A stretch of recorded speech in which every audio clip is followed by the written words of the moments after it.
and all the way from Syracuse and Casanova, New York, we have Julie Silverman.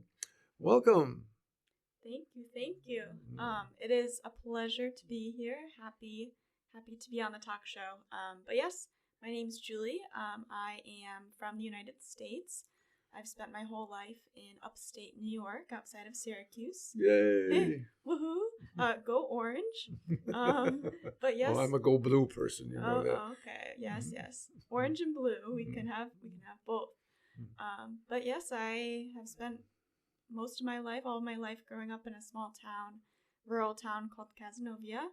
And I recently graduated from Tufts University, which is a university outside of Boston, Massachusetts.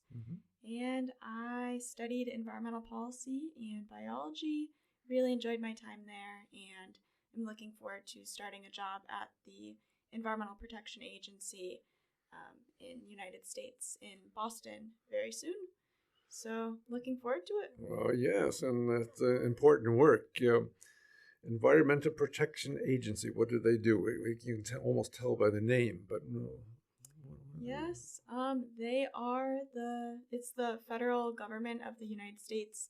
They're an agency that focuses solely on environmental protection, helping to mitigate climate change and take efforts to really help fight against the climate crisis. So I will be doing work involving decreasing emissions from cars and trucks and from ports as well, from the transportation industries. So really looking forward to doing work there. Really, it's all about helping protect and ensure healthy communities for all in the U.S. So yeah, something I'm passionate about. Get started. Yes. You. Yes. That's great.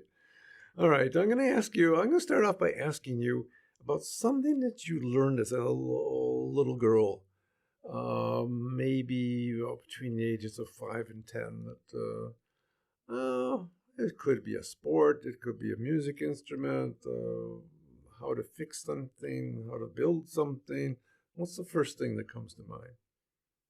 Yeah, so when I was in around 5th grade, I learned how to, first in 4th grade, I guess I was around maybe 10, I started to learn the cello, but it wasn't quite my thing. So in 5th grade, I started to learn the oboe. And so I played that 5th grade through 12th grade. Oh, okay. So it just wasn't a fly-by-night thing. You kept at it. I kept at it, yes. What made you curious about playing the oboe or trying that out? Yeah, so they had an event where you could kind of try out a bunch of instruments, and the oboe is very unusual. A lot of people don't pick it, but a lot of people can't even make a sound on it. But I tried it, and they seemed to think I was a good fit, and my mom loved the sound of the oboe, so she was kind of nudging me down that path. But it's a beautiful instrument, and I really liked, when you first start, it doesn't sound beautiful at all.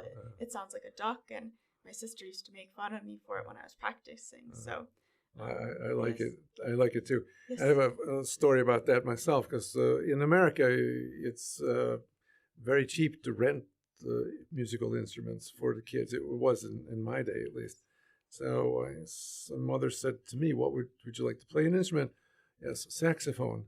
And so she went to get the saxophone, came home with a trumpet.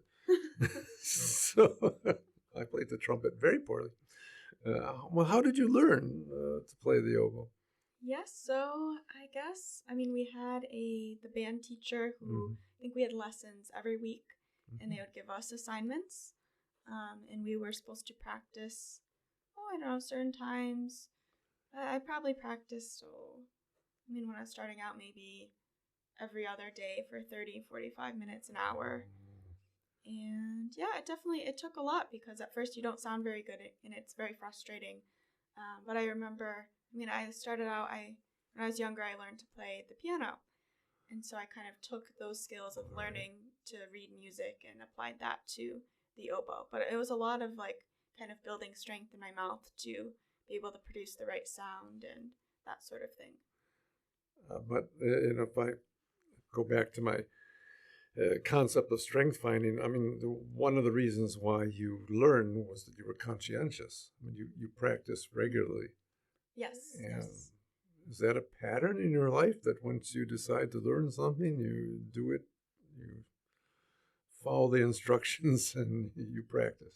Yes, definitely. I think, yeah, that's one of the most important things I've learned. And Mm-hmm. trying to learn something new is really scheduling it into my day-to-day activities. So, yeah, so for example, I have been trying to get back into running a bit. It's never really been my thing, but I have friends who run, and I don't know, just trying to get good exercise in, because I usually play tennis, but I'm at home in upstate New York right now, and I don't have, my friends aren't home to play with. And so I've been trying to kind of get back into running.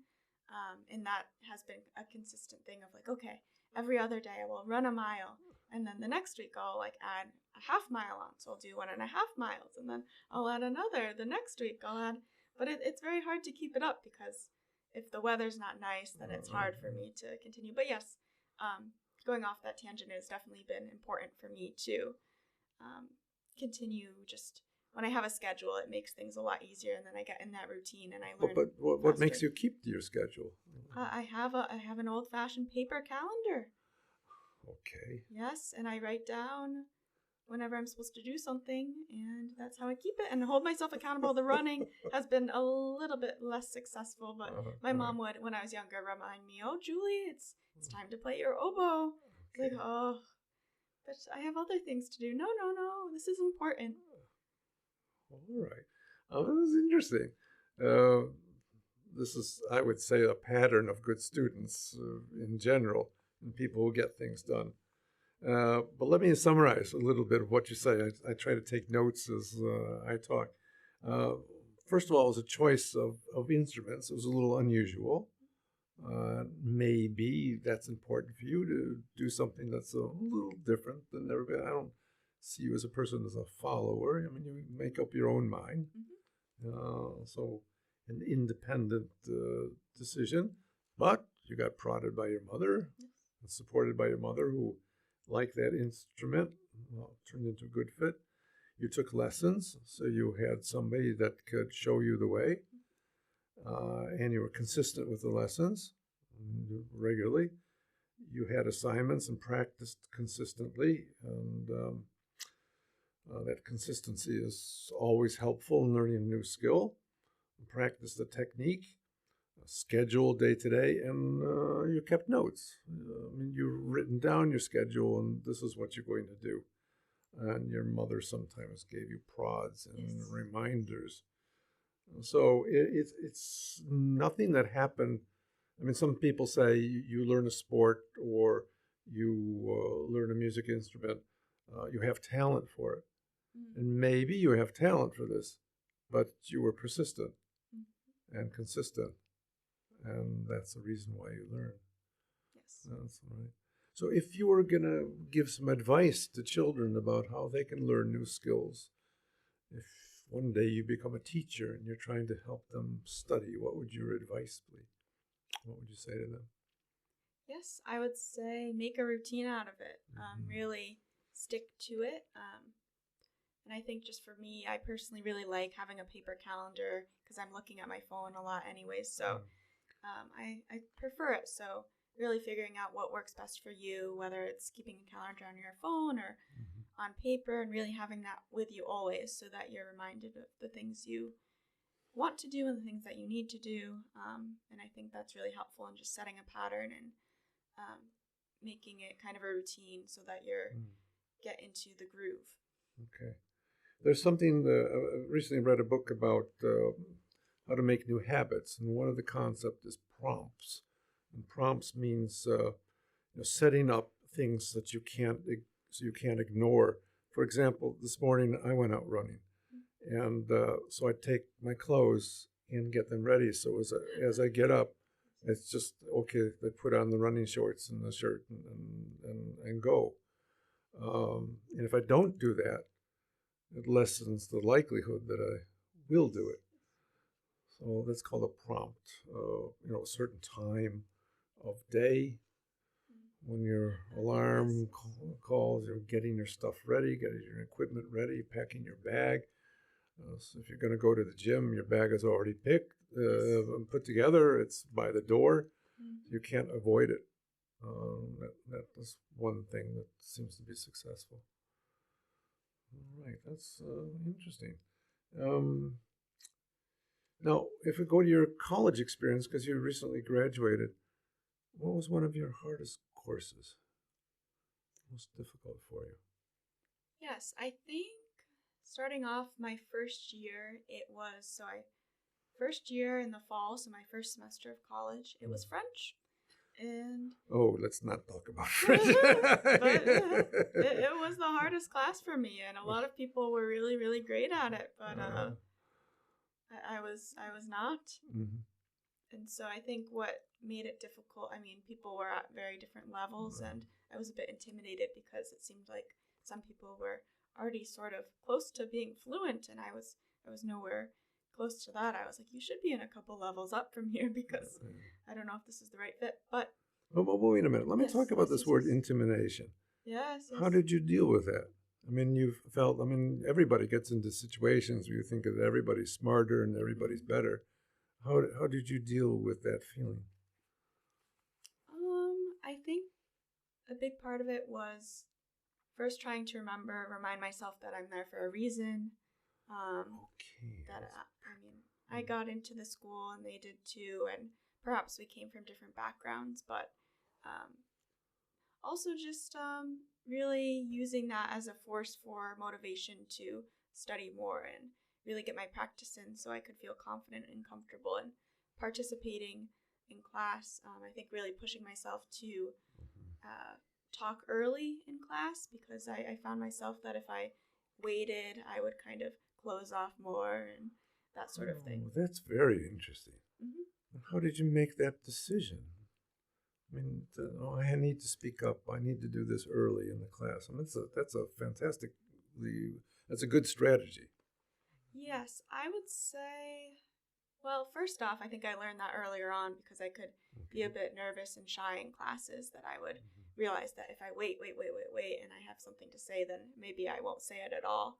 But if I say it early, then it'll lead me to say more and feel more included in the conversation.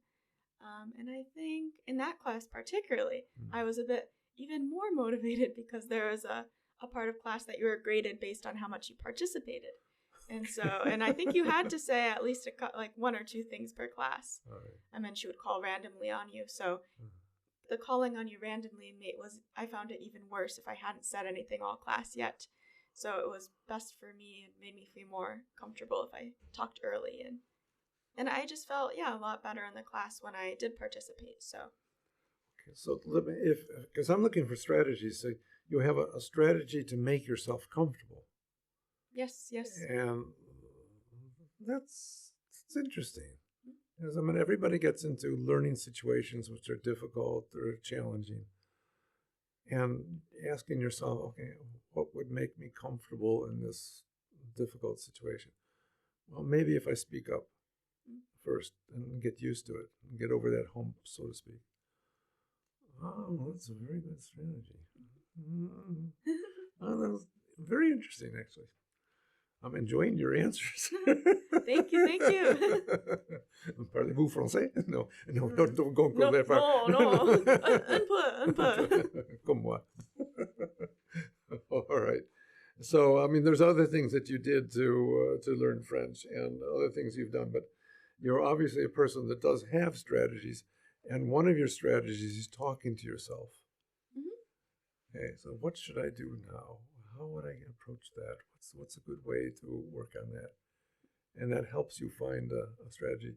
And I found in my conversation with students that the ones that talk to themselves, they find a strategy much more easily. I never realized I was having those internal conversations until now, so. Auditory internal, they call it officially. But that's a good guess, because when you're in a dilemma and you don't know what to do, talk to yourself. What should I do now? What could I do? What's the first thing I can do? What's the second thing I could do? What would my best friend do? What would a person who is successful at that do? What would my mother say? What would my sister say? That type of thing. All right. That's very, very interesting. Can you describe something that you would like to learn? Oh, my paper here. What would you like to learn that may be a little bit difficult? Something new. I mean, I was thinking about running because I'm still getting there. But entirely, would you rather Take something else. Hmm.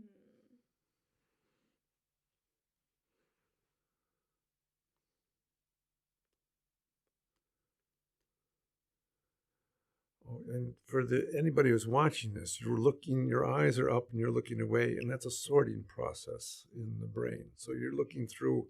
It's like you're making a list of different options, and then you come back to me and you'll think, oh well, that one. So what have you come up with? It sounds very obscure. I don't know if it's a thing here. Pickleball. It's not yet. The paddle ball is big here. Okay, I forget the difference between those two things. The pickleball is slower. Is a little bit slower. Okay. And I think it's a plastic ball.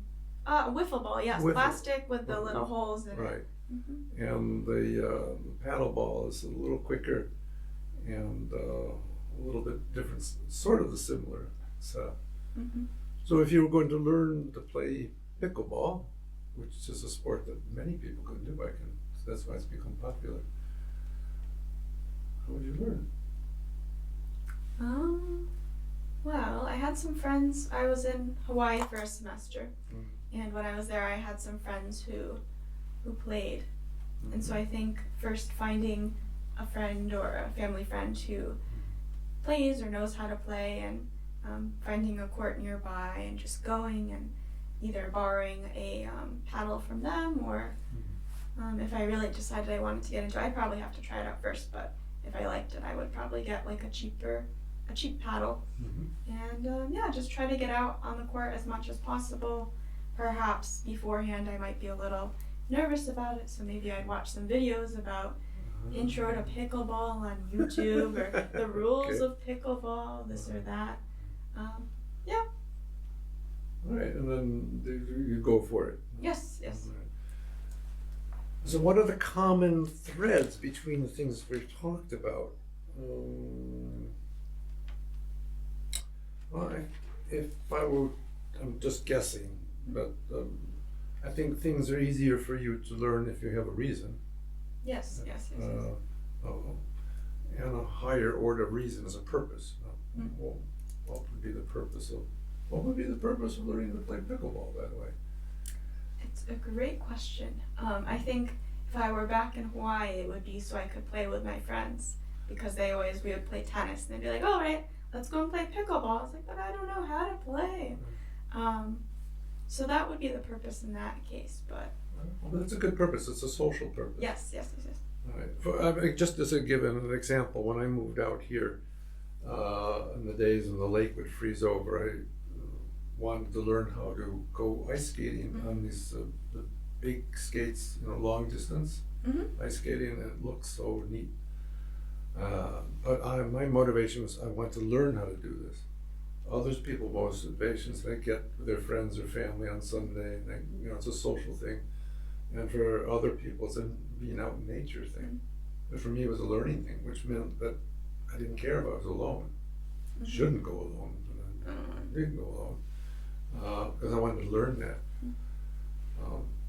So knowing the purpose helps you get motivated, but it also helps you with the strategy. Because if you know it's a social purpose, then I go looking for friends to play with, and I'll go looking for people to learn from. And you're saying that you can learn from the videos, but you can also learn from the friends, and you can learn by going to lessons. So some type of support structure is important to you. So if you get into a situation where you're learning something that's a little challenging or tough, okay, identify your purpose, identify the people that can help you,